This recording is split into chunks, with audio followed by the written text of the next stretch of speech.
우리가 신앙생활 하면서 자주 잃어버리는 것들이 몇 가지가 있는데 그것은 바로 신앙생활은 전쟁이라는 것입니다. 그냥 우리가 서로 얼굴을 보면서 싸우는 전쟁이 아닌 영적 전쟁이라는 것이죠. 신앙생활은 보이지 않는 그러나 분명히 존재하는 악한 영들과의 싸움입니다. 이 세상은 보이는 세계 그리고 보이지 않는 세계로 이렇게 구별되어 있는데 보이는 세계는 보통 우리가 말하는 지금의 이 세계입니다. 그러나 또 한 가지 세계가 있는데 그것은 보이지 않는 세계라는 것이죠. 영적인 세계는 보이지 않지만 분명하게 존재하고 있습니다. 이 영적인 세계를 알지 못하면 우리는 이 땅에 일어나는 수많은 일들을 설명하지 못합니다. 또한 영적인 세계에는 하나님도 계시지만 악한 마귀도 존재하고 있습니다. 그리고 이곳에서는 치열한 영적인 싸움이 벌어지고 있는 것이죠. 그런데 우리가 알아야 될 것은 보이는 세계는 보이지 않는 세계에 의해서 영향을 받는다라는 것입니다. 예를 들어서 나무에는 보이는 부분이 있고 보이지 않는 부분이 있습니다. 만일 그 나무가 죽어가고 있다면 그 뿌리는 이미 죽어서 썩어지고 있는 것이겠죠. 또 우리 몸에 이상이 있다라는 것은 그 증상을 가져온 근본적인 원인이 우리 몸에서 발생했기 때문에 우리가 아픈 것임을 알 수가 있는 것입니다. 마찬가지로 우리의 싸움은 보이는 사람과의 싸움이 아닌 보이지 않는 악한 영들과의 싸움인 것입니다. 지금도 악한 마귀는 우는 사자와 같이 두루다니면서 삼킬 자를 찾고 있습니다. 악한 마귀는 자신의 때가 얼마 남지 않은 것을 알고 있다는 것을 너무나도 잘 알기에 최후의 발악을 하고 있는 것이죠. 마가의 다락방에서 120명의 성도로 시작된 예루살렘 교회는 지속적으로 잘 성장해 왔습니다. 성령의 능력으로 하루에 3,000명씩 회개하고 돌아오는 역사들이 일어났습니다. 구원받는 사람들은 날마다 더해갔고 교회는 백성들의 칭송을 받았습니다. 특히 나면서부터 걷지 못한 자가 고침을 받자 사람들은 교회를 주목하기 시작했습니다. 이렇게 교회가 확장되어 갈 때에 사탄은 교회를 공격하기 시작했던 것이죠. 그것이 바로 1절과 2절의 말씀입니다. 우리 함께 1절과 2절 함께 봉독할까요? 사도들이 백성에게 말할 때에 제사장들과 성전 맡은 자와 사두개인들이 이르러 예수 안에 죽은 자의 부활이 있다고 백성을 가르치고 전함을 싫어하며, 여기 싫어했다라는 말은 분노하고 격분했다라는 말입니다. 그들은 참을 수가 없었던 것이죠. 결국 그들은 사도들 체포령을 발동해서 사도들을 체포하기에 이르렀던 것입니다. 그런데 날이 저물어서 재판을 바로 시작하지 못하고 다음 날까지 기다려야 했던 것이죠. 그런데 또 여기서 놀라운 일들이 일어납니다. 사도들은 체포되었지만 사도들의 설교를 들은 남자만 5,000명이 다시 주님의 전으로 들어오고 또 회개하고 그리고 다시 하나님의 자녀가 되는 그런 역사가 나타난 것이죠. 사도들은 체포되었지만 하나님의 말씀은 막을 수가 없었던 것입니다. 그렇게 자기들이 체포됨에도 불구하고 하나님의 말씀을 전하는데 힘썼고, 성전 맡은 자들은 사도를 가둘 수는 있었지만 복음의 말씀까지는 가둘 수가 없었던 것입니다. 이 세상에는 육신은 자유로우나 영혼이 죄악에 얽매여서 사는 자들이 있습니다.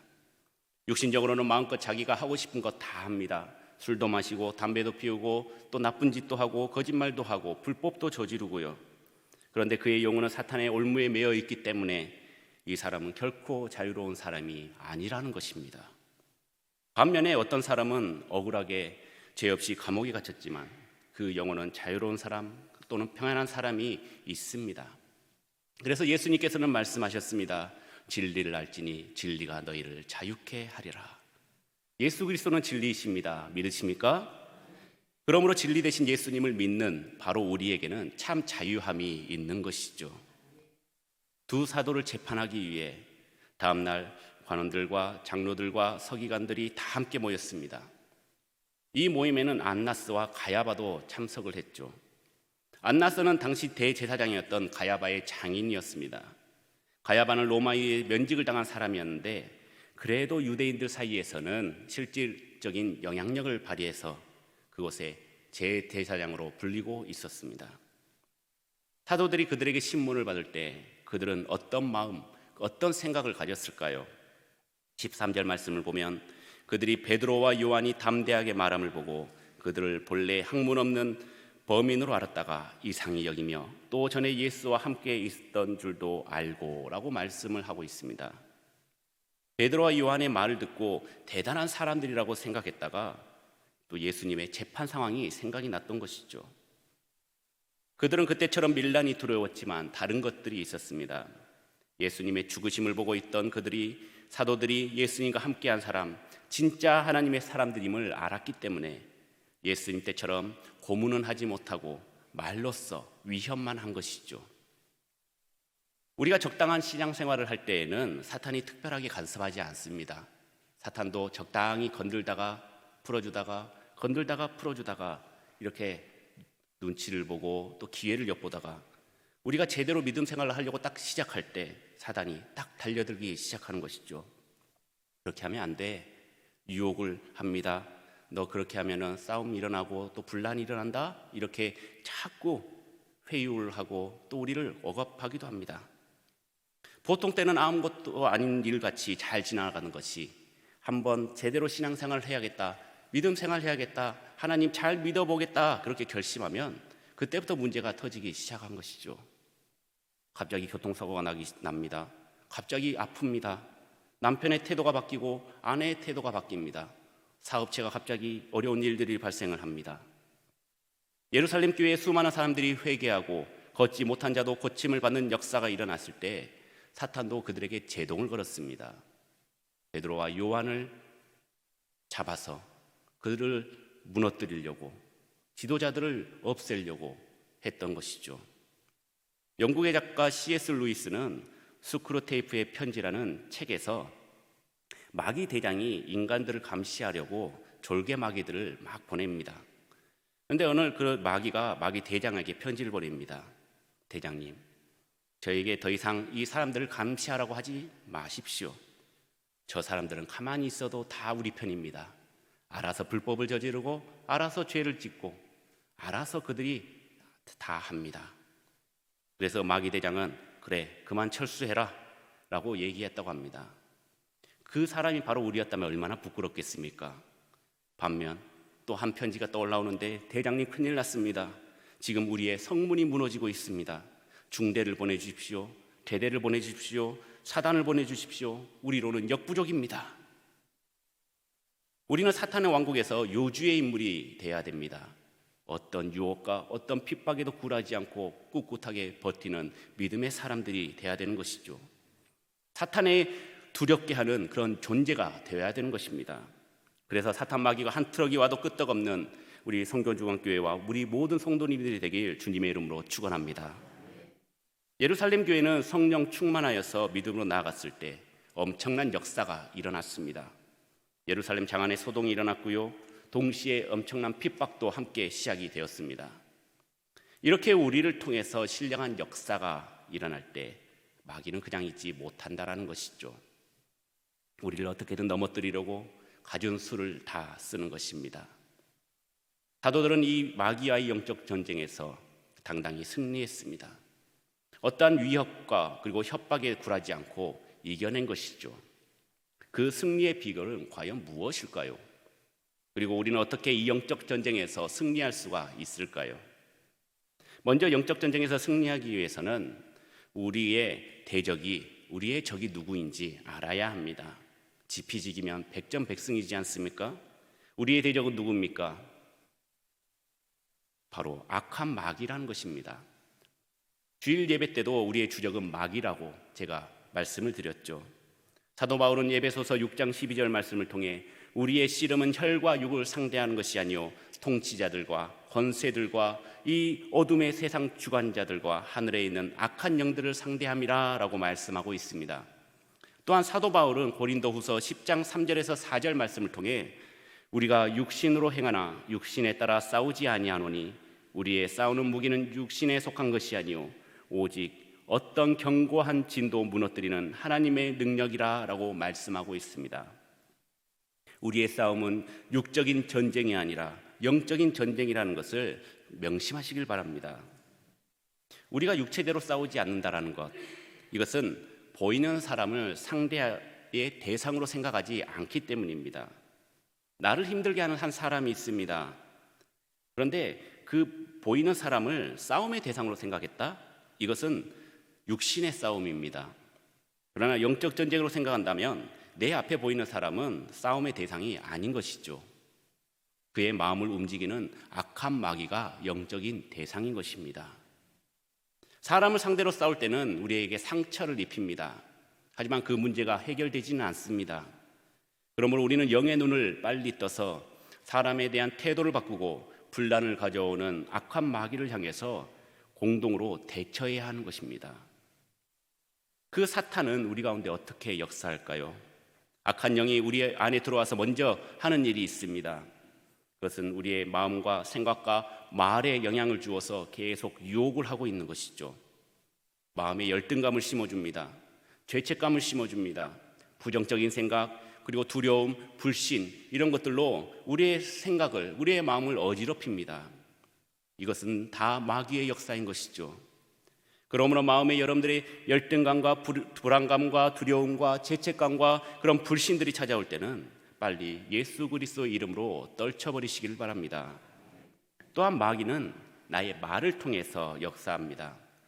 내가 인식하지 못한 순간 나의 마음이 조금씩 부정적인 것들로 유혹하고 어느새 어둠으로 장악해버리고 입으로 부정적인 말을 하게 되고 불평과 원망의 말을 하게 되는 것이죠. 서로에 대해서 험담합니다. 있지도 않은 말을 가지고 이간질을 시키고 또 내가 그곳의 중심이 되어서 또 내가 그곳에서 대장이 되려고 하는 것입니다. 그래서 잠언 18장 21절에 죽고 사는 것이 혀의 힘에 달렸나니 혀를 쓰기 좋아하는 자는 혀의 열매를 먹으리라 라고 말씀하고 있고, 야고보서 1장 26절에서도 누구든지 스스로 경건하다 생각하며 자기 혀를 재갈 물리지 아니하고 자기 마음을 속이면 이 사람의 경건은 헛것이라 라고 말씀하고 있습니다. 예수님께서도 마태복음 15장 18절 말씀을 통해서 입으로 나온 것들은 마음에서 나오나니 이것이야말로 사람을 더럽게 하느니라 라고 말씀했습니다. 우리들의 대적은 사람이 아닙니다. 악한 마귀입니다. 그러므로 사람을 향해서 싸우거나 사람을 향해서 부정적인 말을 할 필요가 없는 것이죠. 나를 힘들게 한 사람, 교회를 공격하고 분란을 일으키는 사람, 그 사람을 미워하지 마시고 그 뒤에 있는 마귀를 미워하시길 바랍니다. 그리고 마귀에 잡혀있는 그 불쌍한 영혼을 마음으로, 안타까운 마음으로 바라보고 기도하시고 그들을 빼내와야 하는 것이죠. 우리의 대적이 누구인지 제대로 알 때 우리는 영적인 전쟁에서 승리할 수가 있는 것입니다. 계속해서 영적 전쟁은 성령의 능력으로 승리할 수가 있습니다. 마태복음 12장 28절 말씀을 보면, 그러나 내가 하나님의 성령을 힘입어 귀신을 쫓아내는 것이면 하나님의 나라가 이미 너희에게 임하였느니라 라고 말씀하고 있습니다. 오늘 본문은 사내들인 공의회에서 베드로와 요한이 재판을 받는 그런 내용입니다. 재판부는 그들에게 제일 먼저 묻습니다. 너희가 무슨 권세와 누구의 이름으로 이 일을 행하느냐? 여기에서 이 일이란 나면서 걷지 못한 그 거지가 바로 벌떡 일어서고 걷게 된 사건을 말하는 것입니다. 여러분, 사람이 고치는 것도 허락을 받아야 합니까? 말도 안 되는 질문으로 베드로와 요한을 추궁한 것이죠. 그러나 베드로와 요한은 조금도 위축되지 않은 채 답변을 합니다. 10절과 11절 말씀 우리 함께 봉독하겠습니다. 너희와 모든 이스라엘 백성들은 알라. 너희가 십자가에 못 박고 하나님이 죽은 자 가운데서 살리신 나사렛 예수 그리스도의 이름으로 이 사람이 건강하게 되어 너희 앞에 섰느니라. 이 예수는 너희 건축자들의 버린 돌로서 집 모퉁이의 머릿돌이 되었느니라. 아멘. 지금 두 사도들은 죽음의 위협 가운데 있습니다. 까딱 말 잘못하면 바로 사형 집행이 될 그런 절제절명의 상황이죠. 그럼에도 불구하고 이들의 관심사는 자신에 대한 변명이 아니었습니다. 자기가 살려고 위증을 하는 것도 아니고 거짓 증언도 한 것이 아니었습니다. 오직 예수 그리스도의 명예와 영광을 드높였던 것입니다. 이들이 이렇게 담대히 말할 수 있었던 그 비결이 무엇이었습니까? 8절을 보시면 베드로가 성령이 충만하여 이르되 라고 말씀하고 있습니다. 죽음의 그런 위협 속에도 불구하고 담대하게 영적 전쟁에서 승리할 수 있었던 그 비결, 바로 성령 충만이었던 것입니다. 그래서 사도행전 1장 8절 말씀에 오직 성령이 너희에게 마시면 너희가 권능을 받고 예루살렘과 온 유대와 사마리아와 땅끝까지 이르러 내 증인이 되리라 라고 말씀하고 있지 않습니까? 여기에 사용된 권능이란 말은 헬라어로 두나미스라는 뜻입니다. 여기서 다이나마이트라는 말이 파생되어 온 것입니다. 바로 성령님께서 역사하실 때 다이나마이트와 같은 폭발적인 능력이 나타난 것을 말씀하고 싶었던 것입니다. 이 성령의 권능을 힘입을 때 우리는 힘이 없지만 성령의 다이나마이트 같은 그런 도심을 인해서 우리가 악한 마귀와의 싸움에서 승리할 수가 있게 되는 것이죠. 여러분들 성령 충만이 무엇이라고 생각하십니까? 이것은 성령님께서 내 마음, 내 심령을 지배하는 삶입니다. 성령님께 항복한 삶입니다. 성령님께 붙들린 삶을 말하는 것입니다. 나는 죽고 내 안에 예수 그리스도만 사는 인생, 그런 삶이 바로 성령 충만한 삶인 것이죠. 성령님께서 하라 하면 하고 하지 말라 하면 하지 않고 기쁨으로 성령님의 뜻을 따라 살아가는 삶, 이것이 바로 성령 충만인 삶인 것입니다. 내가 성령으로 충만한가 아니면 충만하지 않는가, 몇 가지 진단을 통해서 알 수가 있습니다. 첫 번째, 내 삶에는 기쁨과 감사가 넘치고 있는가? 나는 어려운 환경 속에서도 기뻐하고 감사하고 있는가라는 것입니다. 여러분들 늘 기뻐하십니까? 늘 기쁨이 넘치십니까? 대답이 없는 것 보니까 늘 슬퍼하고 애통하고 분노에 차오르고, 저도 마찬가지입니다. 늘 기뻐하지 않습니다. 아침부터 저녁까지 짜증나는 일도 있고 슬픈 일도 있고 분노하는 일도 있습니다. 기뻐하는 일은, 슬프고 분노하는 일이 한 99라면 기뻐하는 일 하나, 많으면 2개, 그 정도밖에 되는 것 같지 않습니다. 그럼에도 불구하고 우리는 기쁨과 감사가 넘쳐야 하는 것이죠. 두 번째로는 내 입에서 찬송이 나오는가 아니면 불평불만이 나오는가 하는 것을 보면 알 수 있습니다. 여러분들 입에서 찬송이 나옵니까? 아니면 유행가 가사가 나오십니까? 아니면 입에 담지 못할 험한 욕이 나오십니까? 은연중에 아니면 의도적으로 우리가 항상 늘 주님을 찬송하고 말씀을 우리가 입에 달고 살아야 하는 것이죠. 성령 충만하면 불평과 원망은 사라지고 기쁨과 감사가 넘치게 되는 것입니다. 세 번째로 내 심령 가운데 사랑과 소망이 넘치는가 하는 것입니다. 여기서 말하는 사랑이라는 것은 내가 좋아하는 사람만 사랑하는 것, 이런 것을 말하는 것이 아닙니다. 내가 미워하는 그 원수까지도 품고, 그리고 핍박하는 자를 위해서 기도하는 것, 그것이 바로 사랑이라는 것이죠. 여러분들 교회 안에 원수가 있습니까? 아니면 가정 안에 원수가 있습니까?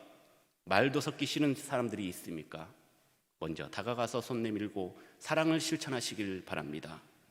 이런 것, 성령 충만함으로 가득할 때 소망이 가득하게 되고 사랑이 가득 넘치게 되는 것입니다. 그리고 어떠한 시험 가운데서도 넉넉히 이길 힘을 주신다는 것입니다. 마지막으로 우리가 영적 싸움에서 승리하기 위해서는 하나님께서 주시는 예수 그리스도의 이름을 붙들어야 하는 것입니다. 12절 말씀 우리 함께 봉독하겠습니다. 다른 이로서는 구원을 받을 수 없나니 천하 사람 중에 구원을 받을 만한 다른 이름을 우리에게 주신 일이 없음이라 하였더라. 아멘. 오직 예수 그리스도만이 구원자 되십니다. 믿으십니까? 예수 그리스도의 이름에는 힘이 있습니다. 믿으십니까? 믿지 않은 사람들이 가장 많이 하는 질문 중 하나, 왜 기독교는 너희들만 구원이 있느냐? 왜 다른 종교들과 연합하지 않느냐? 융합하지 않느냐라는 것입니다. 우리 믿는 사람들은 이게 당연한 것입니다. 하지만 믿지 않은 영혼들은 왜 종교 통합이 이루어지지 않느냐? 예수님도 믿고 부처님도 믿고 알라도 믿고 공자도 믿고 그러면 얼마나 좋냐라는 것이죠. 그들 세상 사람들은 이 쉬운 진리, 단 하나, 유일신 하나님, 이것을 이해하지 못합니다. 왜냐하면 악한 영들이 그들의 눈과 귀와 마음을 막고 닫아버렸기 때문이죠. 그렇다면 왜 예수님만이 구원자가 되실 수 있습니까? 그 누구도 죄 없는 사람은 없습니다. 그러나 예수님은 죄가 없으십니다. 그 누구도 다른 사람의 죄를 대신해서 죽지 않습니다. 그러나 예수님은 우리 죄를 위해서 대신 죽으셨습니다. 그 누구도 죽은 후에 다시 살아나서 영원히 죽지 않는 사람은 없습니다. 그러나 예수님은 죽음을 이기시고 다시 살아나셨습니다. 우리 10절 말씀을 다시 한번 우리가 봉독하겠습니다. 너희와 모든 이스라엘 백성들은 알라. 너희가 십자가에 못 박고 하나님이 죽은 자 가운데서 살리신 나사렛 예수 그리스도의 이름으로 이 사람이 건강하게 되어 너희 앞에 섰느니라. 아멘. 예수 그리스도의 능력으로, 그 이름을 믿음으로 인해서 그 능력에 역사했다. 그리고 걷지 못한 자가 걸었다라는 것이죠. 오늘 본문에 나오면서 걷지 못하는 구걸하는 자, 예루살렘 장안에서 특히 성전 미문에서 가장 유명한 자였을지도 모릅니다. 왔다 갔다 하면서 계속 하루도 빠짐없이 구걸을 했기 때문에 모르는 사람이 없었겠죠. 그런데 그가 고침을 받았습니다. 걷기도 하고 뛰기도 합니다. 그가 고침받았다는 것은 온 도시의 간증거리가 되었던 것이죠. 토픽감이었던 것입니다. 지난주에 나눴던 3장 말씀에서 사람들이 고침받은 것을 보고 놀랄 때에 베드로가 뭐라고 얘기를 했습니까?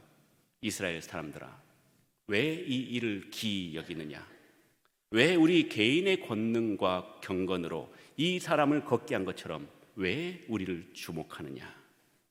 그러면서 예수 그리스도의 이름이 이 사람을 온전하게 했다라고 말씀하고 있습니다. 하나님께서는 어떠한 위대하고 능력이 많고 유명한 사람을 통해서 역사를 이루시는 것이 아닙니다. 비록 약할지라도 예수 그리스도의 이름의 권세를 믿고 그리고 그 권세를 사용하는 사람을, 그분을 통해서 역사가 일어나는 것이죠. 그 이름을 의지하며 나갈 때 역사가 일어나는 것입니다. 예수 그리스도의 이름을 우리가 신뢰할 때 우리 가운데서도 기적과 역사가 일어나는 것입니다. 주님은 말씀하십니다. 너희가 내 이름으로 귀신을 쫓아내매. 그때는 맞고 지금은 아닙니까? 지금도 그 이름의 권세는 동일합니다. 유일합니다. 그리고 그 이름을 사용할 때 지금도 역사는 이미 일어나고 있는 것입니다. 우리 19절 말씀 우리 함께 봉독하겠습니다. 베드로와 요한이 대답하여 이르되 하나님 앞에서 너희의 말을 듣는 것이 하나님의 말씀을 듣는 것보다 옳은가 판단하라. 우리는 법정에 있는 사람들, 베드로와 요한이 신학에 대해서 정식적으로 훈련을 받지 않고 그리고 담대하게 말하는 것을 보고 그들은 놀랐습니다. 한 번 놀란 것이 아니라 2번 놀랐습니다. 나면서 걷지 못한 자가 한 번도 걸은 적도 없는 그것은 다 알고 있었지만 그들을 일으켜 세웠습니다. 그 기적을 목격한 사람들이 너무나도 많았기 때문에, 그들도 알기 때문에 재판관들은 베드로와 요한을 반박할 수도 그리고 비난할 수도 없었던 것입니다. 그들이 할 수 있는 것은 더 이상 알려지지 않도록 그냥 입막음을 하는 것뿐이었죠. 그래서 사도들을 불러서 경계하며 말하면서 예수의 이름으로 말하지도 말고 가르치지도 말라라고 말합니다. 그때 베드로와 요한은 어떻게 얘기합니까? 아주 강력하게 담대하게 말합니다. 하나님 앞에서 너희의 말을 듣는 것이 하나님의 말씀을 듣는 것보다 옳은가 판단하라. 우리는 보고 들은 것을 말하지 아니할 수 없다. 사랑하는 여러분, 이것이 바로 영적 전쟁에서 승리하는 비결입니다. 하나님 앞에서, 하나님의 말씀 앞에서 성령의 역사하심으로 예수 그리스도의 이름을 힘입어 모든 것에 순종하는 것만이 이 영적 전쟁에서 승리할 수가 있는 것이죠. 이런 말이 있습니다.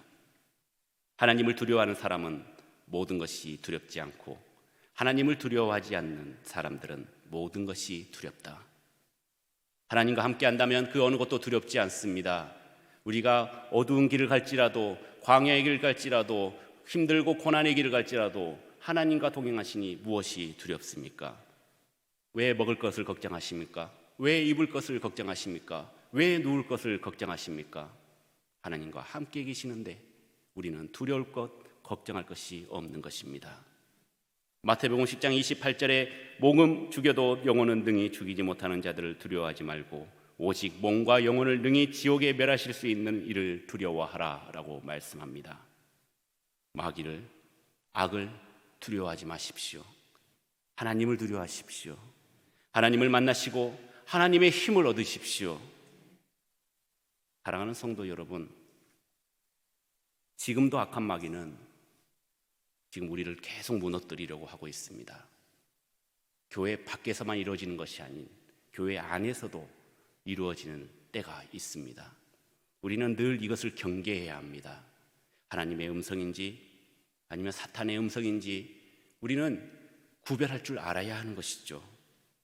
마귀는 지금 평화의 시대인 것처럼 착각하게 만듭니다. 그래서 하나님이 필요 없어 라고 무장 해결제를 계속해서 우리에게 요구하고 유혹하고 있습니다.